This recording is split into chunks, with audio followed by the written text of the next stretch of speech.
Pa-open po ng inyong mga camera. Tayo po ay mag-picture. Hello, Ready na po. Day. One, two, three.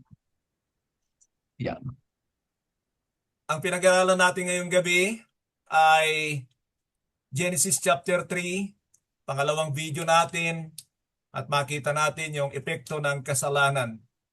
Lahat po kayo ay nagsasalita tungkol sa kahalagahan ng salita ng Diyos. Alam nyo, hindi Mm. po yan lingid sa akin sa mundong ito. Ang dami pong nagsasalita ng kahalagahan ng salita ng Diyos, kagandahan ng salita ng Diyos, kung ano-ano ang komendasyon nila tungkol sa salita ng Diyos. Pero alam nyo, minsan ay palamuti lang po yan sa mga pananalita. Hindi ko po alam sa inyo. Sana nga po, yung mga napakinggan ko sa inyo ay talagang totoo na itinuturing nyo na ganong kahalaga ang salita ng Diyos. Alam ko na malaki po ang mangyayari sa buhay ninyo kapag ka yun ay naganap talaga sa inyo. Na talagang pinaglalaanan nyo ng panahon ang salita ng Diyos. So nakita natin dito sa ating pinag-aaralan ngayong gabi na ang main issue talaga ay yung salita ng Diyos na ibinigay sa tao.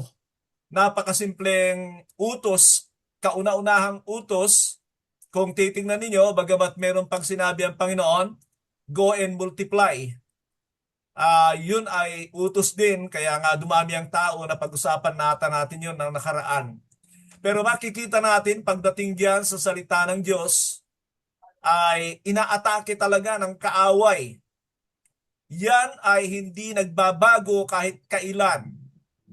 Ulitin ko mga kapatid ang pag-atake ng kaaway sa salita ng Diyos ay hindi nagbabago kahit kailan kasi alam niya, hindi ko alam kung alam natin, that the Word of God is perfect. Malala niyo yun? The Word of God is perfect, reviving the soul. Ang dami niyan sa Psalm 19, Psalm 119. Diyan ay paulit-ulit na tinutukoy ang halaga ng salita ng Diyos na po ay alam natin. So makikita nyo, ang object talaga ng trabaho ng Diablo ay pihitin, alisin, hanggat maaari ay hindi mapakinggan ng tao ang salita ng Diyos. Ang mahirap na nangyari kay Adan at kay Eva, sabihin na natin kay Eva, ay yung kanilang hindi paniniwala sa sinabi ng Diyos. Yun ang problema, yung kanilang unbelief. So, nawa po may kintal sa ating mga kaisipan ngayong gabi ang katotohanan yan. Paano inaatake ng Diablo ang salita ng Diyos sa buhay mo? Mamaya makikita nyo ang katotohanan yan. Kanina'y nababanggit na ng isang kapatid yung kawalan ng panahon sa salita ng Diyos dahil sa kabisihan at sa cellphone. Well, yan ay galing din sa bibig ng Panginoon. Just like in the days of Noah, people were eating, drinking, marrying, and giving in marriage. Ang issue dyan ay yung kawalan ng panahon sa Diyos. So nakita natin na ang Diablo, maging sa panahon ng tuksoin niya ang Panginoon, ay nandoon ang pag-atake niya ulit sa salita ng Diyos. Nakita nyo, hindi nagbago after 4,000 years na yun pa rin ang ginagawa ng Diablo. Ano ang sabi niya? Gawin mong tinapay ang mga batong ito. Mga kapatid, ito ang kaibahan ni Eva at ni Adan sa Panginoon. Ang Panginoon, 40 days na nag-fasting. Kailangan niya ng pagkain. Hindi kailangan ni Adan at ni Eva yon. Pero nagawa nilang sundin ang nais ng Diablo dahil hindi sila unang-una naniwala sa sinabi ng Diyos sapagkat sa araw na kakain kayo, mamamatay kayo. Kahit ganong katindi ang babala ng Panginoon, yan ay ilagay natin sa ating mga kaisipan at puso na kahit anong tindi ng babalang gawin mo sa tao na ayaw maniwala sa salita ng Diyos, hindi yan magbabago. Matinding babala ang salita ng Diyos. Mamamatay kayo sa araw na kakain kayo pero hindi nila pinaniwalaan. Pinapaniwalaan ba ninyong mapapahamak tayo pag lumayo tayo sa salita ng Diyos? Yun ang tanong ko sa inyo. So ipapakita ko sa inyo na ganong katindi ang salita ng Diyos. Devastated ang kaisipan ng tao, ang wisdom ng tao. Wala talagang bumaluktot lahat eh. Parang yung tinamaan ng atomic bomb sa Japan, sira lahat. Parang ganun ko inilalarawan ang kalalagayan ng mundong ito maging sa hindi nakikitang karunungan na ibinigay ng Diyos sa tao, nasira talaga, bumaluktot ang kaisipan ng tao. And so, maliban na siya ay maniwala sa Diyos, sakalang maibabalik yung bagay na yon. So, inoffer niya pagkain, hindi tinanggap ng Panginoon kasi alam niya na ito ay magandang offer, pero alam ng Panginoon na maganda rin ang offer kay Adan at kay Eva noon. Kailangan ay maging aware na siya. So yun ang isang bagay tungkol sa salita ng Diablo at sa salita ng Diyos. Sa pandaraya at sa katotohanan. Laging mas maganda ang offer ng iba. Sabihin na natin, ang Diablo, ang mga lingkod niya, kaysa sa sinasabi ng Diyos. Kaya nga yan ay naililihis nila ang tao. Kaya yung mga ganitong pananalita, mga kapatid, maraming magku-question. Marami gusto nila yung sila ay binobola-bola, palambot-lambot. Salamat naman, nakakapagtiyaga kayo kahit papano. Ang panahon natin, napaka-iksi na, nandito na tayo sa dulo. Kumbaga sa lubid, nakalambitin na tayo sa ating huling panahon. Now, balikan ko lang itong Diablo. Inatake niya ulit ang salita ng Diyos. Anong ginawa niya? Magpatihulog ka sapagkat nasusulat. Iingatan ng mga anghel ang iyong mga paa upang hindi ka matisod kahit sa isang bato. Sa Psalm 91:11 and 12 ang kinot ni Satanas. Ang hilig niya sa Psalms. Ang hilig niya doon sa hindi applicable sa kanya. Now, mga kapatid so para saan yan? Abay, parang subukin mo lang din. Kaya nga sabi ng Panginoon do not put the Lord your God into test. Huwag mong subukan na. Kung maniwala ka, huwag mong subuk-subukan lang ang Panginoon. Baka umubra. Yun kay Satanas yun, yung baka umubra. Hindi. Kailangan ay siguraduhin mo na naka-stick ka sa salita ng Diyos. And then ano yung sunod na sinabi ng Diablo? Dinala siya sa tuktok ng bundok at pagkatapos ipinakita sa kanya lahat ng kaharian sa mundong ito, sabi niya, bibigay ko lahat sa iyo ang mga kaharian dito kung ikaw ay sasamba. Lahat inoffer na ng Diablo, pero ang Panginoon ay lagi niya nga sinasabi yung nasusulat. Ang Diyos lang ang dapat mong sambahin. Mga kapatid, baka naman tayo ay yumuyuko na, bumabaluktot na ang ating mga likod sa kahahanap sa mga bagay sa mundong ito. Yun ay nakita ko na simpleng application sa buhay natin, na tayo ay sa halip na sumunod, maglingkod sa Diyos, sumamba sa Diyos, yan ang ano doon Pero ako'y naniniwala, ang pagsamba sa New Covenant ay iba, kundi hindi katulad ng ino-offer ng Diablo. Pero ang punto ko diyan, magkanda balubaluktot na tayo sa paghahanap sa mga bagay sa mundong ito pagkatapos ay nakakalimutan natin ang Panginoon. So yan ay malaking problema. Nakita natin, ibinigay ng Diyos ang lahat sa tao bago niya nilalang ito. At sabi rin ng Panginoon, if you seek first the kingdom of God, lahat ibibigay sa iyo. Mga kapatid, pwede kong ipatutuo sa inyo na ngayon nga ay 36 years na ako na nagpapastor. Sabi ko nga, hindi pa naman ako nagugutom. Bagamat nasubukan ko rin talagang matest ng mga bagay-bagay. Pero hindi talaga magkulang ang Panginoon. Pwede niyong sabihin yung itong sinasabi ko. Pero kung hindi kayo maglingkod sa Panginoon, ay malaki ang dahilan. Hindi kayo nagtitiwala na kayang ibigay ng Diyos ang pangangailangan natin sa ministeryo. Yung iba naman, sa halip na maglingkod ng tama, ay kung ano-ano lang ang ginagawa para makasakaling yumaman sila sa ministry.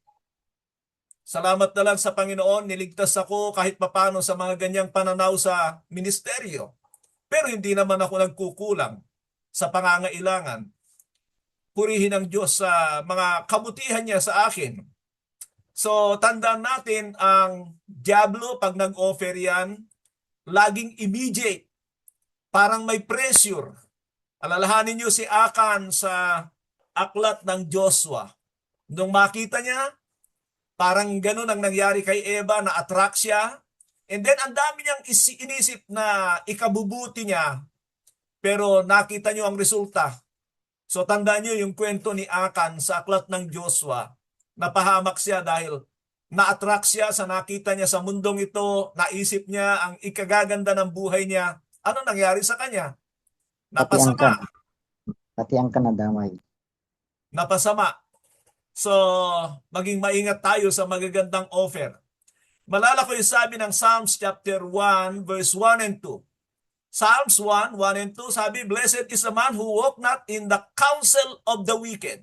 Alam niyo ba kung ano wicked, mga kapatid? Yan ay lihis. Kahit kaunti lang sa nais ng Diyos. Sapagkat, nasabi ko kanina, ang salita ng Diyos, perfect yan.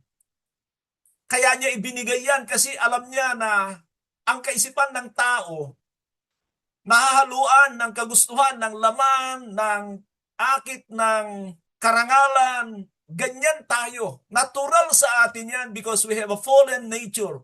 Kung hindi tayo magbasa sa salita ng Diyos, hindi tayo mag-base, if we don't base our lives in the scriptures, naku, hindi na kailangan dayain tayo ng diablo, matagal na tayo nadaya.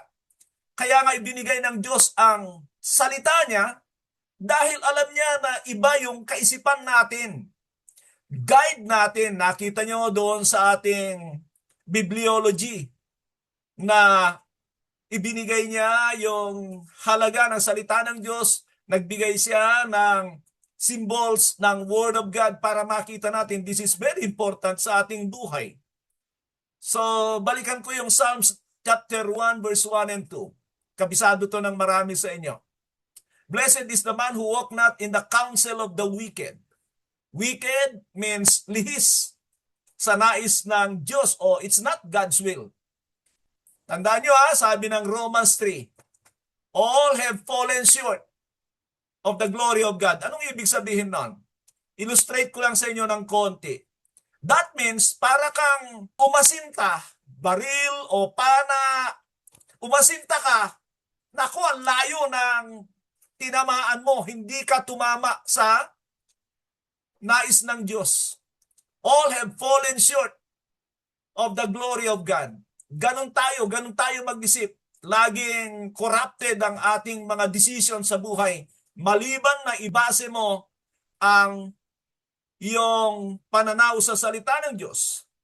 And then sabi pa doon, "Or stand in the way of sinners." Ano ang sinners? 1 John 3:4. Kasalanan ng paglabag sa kautusan. "Nor sit in the seat of mockers." Ano yung mockers? Yung mockers, yung napapakinggan niya, pero hindi niya sinusunod. Hindi niya pinapaniwalaan, kaya hindi niya sinusunod. Malala nyo doon sa ating Bible survey sa 2 Chronicles chapter 36 na nakakapakinig naman ang mga tao sa babala ng mga totoong mga ngaral pero they mock God's messengers. So ito mga kapatid, maganda na nakakapakinig tayo ng totoo pero hindi pa yan ang main, hindi pa yan ang hangganan, kundi yung pagsunod sa ating napapakinggan. But anyway, ipinapakita ko lang sa inyo that even as we study, even as we are here in the TBTI, we can become mockers. Kung nako-convict tayo, pagkatapos ay ayaw naman nating i-apply yung mga napapakinggan natin, that is mockery. And sabi niya sa verse 2, "But whose delight is in the law of the Lord." Okay, Old Testament yan, kaya usually law ang ginagamit. Dahil mga Israelita yan. Pero sa atin ngayon, pwede natin gamitin, "But whose delight is in the Word of God." Kasama na yan, Old and New Testament. Pagka sinabi nating Word of God. But whose delight? Ano ba yung delight? Lagi tayong naghahanap ng ice cream, lalo na pag tag-init. Tapos gusto pa natin yung pinaka-masarap na timpla sa buwan na ito. That is delightful.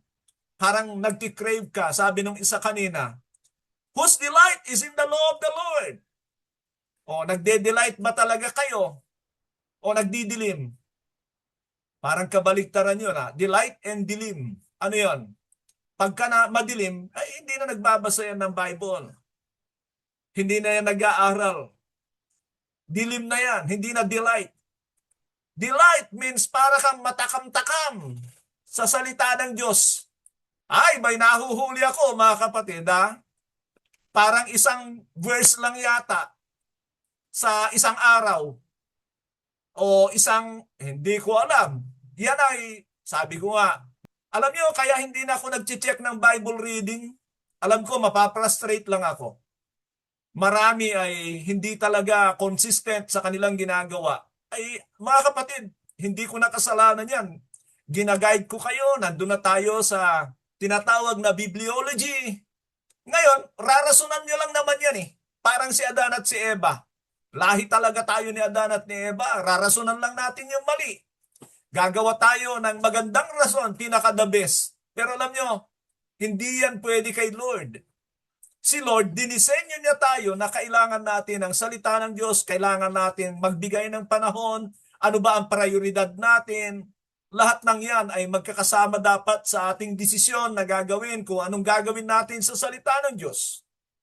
So, do we meditate on it day and night? Mga kapatid, sasabihin ko sa inyo, ang sikreto talaga na marami kayong mapiga sa salita ng Diyos ay meditation. At yan, ang isang bagay na kahit kayo ay nagtatrabaho, kahit kayo nagdadadaldal, kahit kayo ay physically gumagawa, kung ang salita ng Diyos ay nandun sa ulo nyo, yun ang pinag-iisipan nyo, marami kayong mapipiga sa salita ng Diyos. Itong mga sinasabi ko sa inyo, mga ano ito, bunga ng mga ganon. Minsan, kakausapin ako ng misis ko, sasabihin ko sa kanya, Mi, hindi ko naunawa ng sinasabi mo kasi may pinag-iisipan ako. Minsan nagagalit ako, nandiyan ang misis ko. Pag ako iniistorbo niya sa ginagawa ko, pagagalitan ko yan. Hindi yan ang prioridad ko. Hindi naman ako laging galit sa misis ko kahit papaano ay alam niya yan na pag ako nagsalita na, iba na kasi hindi yan ang mga prioridad ko sa buhay. Basta gumanon na ako, alam niya yan. Buti na lang, medyo masunurin kasi natatakot din siya mapagalitan. Pero mga kapatid, that's true. Tayo ay nasa huling araw na makikita natin na ginagawa ng dyablo ang lahat ng kanyang magagawa para maging busy tayo. Natatrap tayo sa katulad ng sabi kanina sa cellphone. And then pagka nakukorek, nagagalit. Meron ba kayong ganon? Alam ng Diyos yan kung diyan sa inyong kinaroroonan, habang ako nagsasalita rito, tinatamaan kayo pero yung kalooban nyo ay mukhang sumasama na. Mga kapatid, hindi ito para sa akin. Alam ko ang sabi ng Biblia, my people perish because of lack of knowledge. Kasi nga, mailihis ka lang ng dyablo sa nais ng Diyos, tagumpay niya na. Kung wala ka naman panahon. So, tandaan nyo, sabi ko nga, the Word of God is a third gift of God for our complete salvation.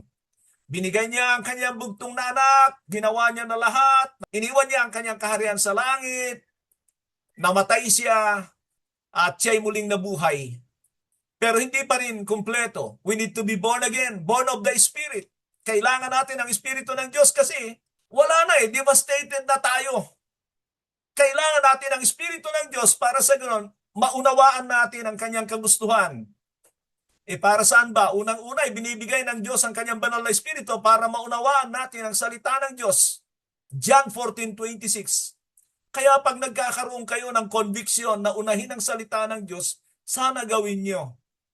So, ang pangatlo na gift ng Panginoon, itong salita ng Diyos, kasi nga, ulit-ulitin ko na sa inyo, na ang kaisipan natin ay lihis sa nais ng Diyos. Kailangan nating ibalik yung ating kaisipan Yun yung sabi ng Romans 12:2. And be not conformed to the pattern of this world, but be transformed by the renewing of your mind, so that you may perceive what God's will is, His perfect will. Merong perfect will si God. Hindi yung hahaluan natin. Mga kapatid, ito ang mundo. Nais ng dyablo na gumamit lang tayo ng katalinuhan natin. Ang daming ganito sa mundong ito. Mga pastor, ayaw magbase ng buo sa salita ng Diyos. Ay, yari ka kay Satanas. Hindi ka mananalo kay Satanas. Matalino si Satanas ng 1,000 times. Kahit siya ay nahulog na sa kasalanan. Matalino siya ng 1,000 times kaysa sa atin. Pag tayo I think, sa palagay ko, ang aking haka-haka, kuro-kuro, ganito sa tingin ko, yari ka. Unless na nakabase ka talaga sa salita ng Diyos. That's the importance of the third gift of God, the Word of God. So, mahaba na ako. Meron pa akong 2 minuto siguro. Mga kapatid, alam nyo, maalala nyo ba yung 2 puno sa Garden ng Eden? 2. Ano yung isa? Tree of knowledge of good and evil. Knowledge of good and evil. Yung isa, tree of life. Yun ay larawan ng salita ng Diyos. Pag natatanggap mo ang salita ng Diyos na ito ay parang karunungan lang sa'yo, knowledge of good and evil, hindi pa yan sapat. Delikado pa yan. It must have to become life. Maging buhay, katulad ng puno ng buhay. Christ is the Word of God, na nagkatawang tao para yung salita ng Diyos ay lumabas sa ating pagkatao. Insight ko lang yan, mga kapatid. Sana makukuha nyo. And mahalaga yung sinabi niyang John 15:3. You are already cleansed because of the word that I have spoken to you. Paano ka nalilinis sa salita ng Diyos? Sa pamamagitan ng pagsasabuhay. So, yung 2 puno, yung puno ng buhay, nagiging buhay lang pag ina-apply mo. Pag yan ay hindi mo in-apply, para yung puno ng pagkaalam ng mabuti at masama, pero nakakamatay. Alam nyo, sa ngayon ay nag-iisip kami na magkaroon ng anniversary. At simple lang ang naisip ko na tema namin. Obedience above all. Kasi pwedeng ang dami nating alam, ang dami nating magagandang napapakinggan, pero ang pagsasabuhay ay walang kwenta. Sabi ng Matthew chapter 7 na mas mabigat ang pananagutan ng mga nakakaalam sa tama pero hindi nila isinasagawa. Magandang gabi po. Salamat po sa inyong mga buhay. Back to you, Pastor Joseph.